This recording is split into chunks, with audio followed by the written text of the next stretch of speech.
12 साल का अजय नैनीताल के पहाड़ों के एक छोटे से गांव में रहता है। वो रोज अपनी बकरियों को घास चराने के लिए अपनी दादी के पहाड़ों के ऊपर तक हैं।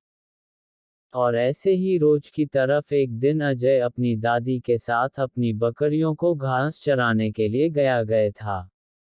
उसके बाद उसने और उसकी दादी ने सभी बकरियों को घास चरने के लिए वही जंगल में छोड़ दिया और दोनों खुद एक पेड़ के नीचे आकर पेड़ गए।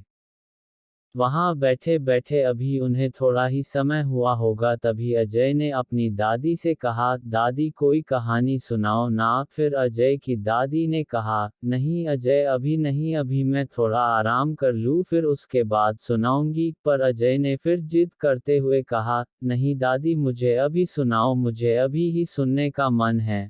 अजय के इस बार कहने पर अजय की दादी कहानी सुनाने को मान जाती हैं, क्योंकि दादा या दादी से अपने पोते या पोती की बात ज्यादा देर तक मना नहीं करी जाती। इसलिए अजय की दादी ने कहा, अच्छा चलो बताओ कौन सी कहानी सुनोगे तुम।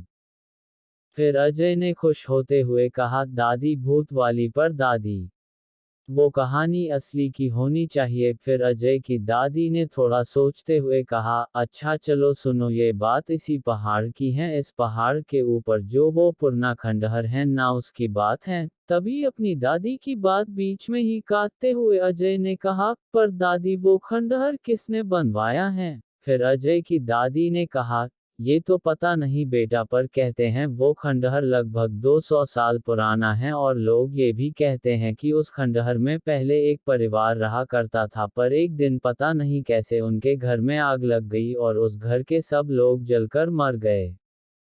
तभी अजय ने अपनी दादी को फिर से टोका और कहा, पर दादी उस घर में आग कैसे लगी थी। फिर अजय की दादी ने कहा, अरे बताती हूँ, तू मुझे बोलने ही कहाँ देता है।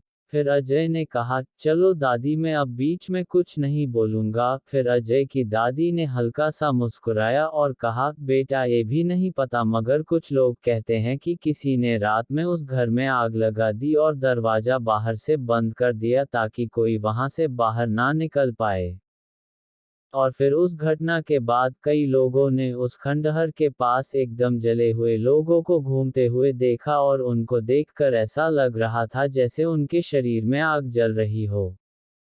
तभी अजय ने फिर अपनी दादी की बात बीच में ही कटी और कहा, दादी किसी ऐसे इंसान की बात बताओ जिसने उन लोगों को देखा और उसके साथ जो वहां हुआ वो उसने सबको आके बताया हो। फिर अजय की दादी ने कहा, मैं अभी उसी घटना को बताने जा रही थी। मैंने पहले तुम्हें ये सारी बातें इसलिए बताई ताकि तुम्हें ये कहानी सही से समझ में आ जाए। फिर अजय की दादी ने अपनी बात जारी रखते हुए कहा, ये बात लगभग आज से 5 साल पहले की होगी। अपने इसी गांव में एक राहुल नाम का लड़का रहा करता था। उस समय राहुल की उम्र लगभग 18 साल रही होगी और वो भी इस पहाड़ में रोज अपनी बकरियां चराने के लिए आया करता था। ऐसे ही एक दिन रोज की तरह वो अपनी बकरियों को चराने के बाद जब उन्हें घर वापस ले जाने के लिए ढूंढ रहा था तो उसे उसकी 3 बकरियां छोड़कर सारी बकरियां मिल गई।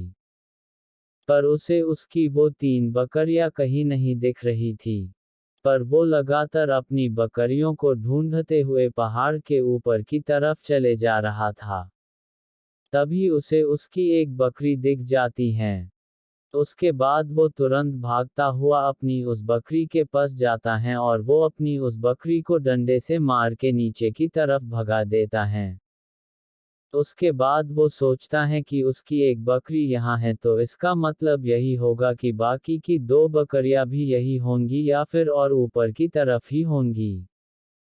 यही सोचकर पहले तो राहुल अपनी बकरियों को इधर उधर जाकर ढूंढता है, पर उसे जब उसकी बाकी की 2 बकरियां कहीं नहीं दिखती तो वो सीधा ऊपर की तरफ जाने लगता है।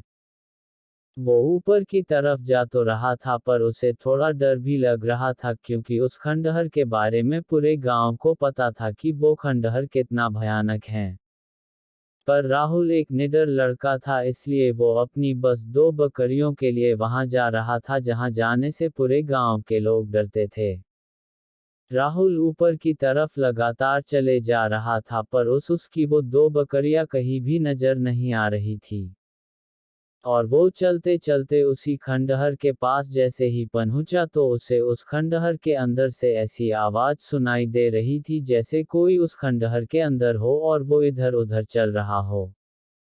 राहुल वही एक जगह पर खड़े होकर वो सारी आवाजें बड़े ध्यान से सुन रहा था और यही सोच रहा था कि कोई भी तो पहाड़ के इस तरफ तो आता नहीं, तो ये किसकी आवाज है। आवाज सुनकर राहुल थोड़ा डर तो गया था पर वो वहां से भागा नहीं कोई कि उसे ये भी लग रहा था कि शायद इसके अंदर ही उसकी बकरियां हो और वो आवाज उनके ही चलने की हो। वहीं पर खड़े खड़े यही सब सोच रहा था तभी उस खंडहर के अंदर से उसकी एक बकरी बाहर आती है। राहुल जैसे ही अपनी उस बकरी को देखता तो वो तुरंत अपनी उस बकरी के पास भागता हुआ जाता है और उसको भी अपनी डंडी से मारकर नीचे की तरफ भगा देता है। उसने जैसे ही अपनी उस बकरी को नीचे की तरफ भगाकर पीछे की तरफ घूमता है तभी उसे फिर से खंडहर के अंदर से वैसी ही आवाज आने लगती है। आवाज सुनकर राहुल सोचता है पक्का उसकी दूसरी बकरी भी अंदर ही हो। यही सोचकर वो जैसे ही उस खंडहर अंदर जाता है तो उसने जो देखा उसे देखकर राहुल के अंदर का खून बर्फ सा ठंडा हो जाता है, क्योंकि उसने देखा उस खंडहर के अंदर एक पूरी जली हुई औरत खड़ी थी। इसके आगे की कहानी अब अगले एपिसोड में है। But if I lay down and I play dead and I stay dead, baby, you'll get sick of being the monster.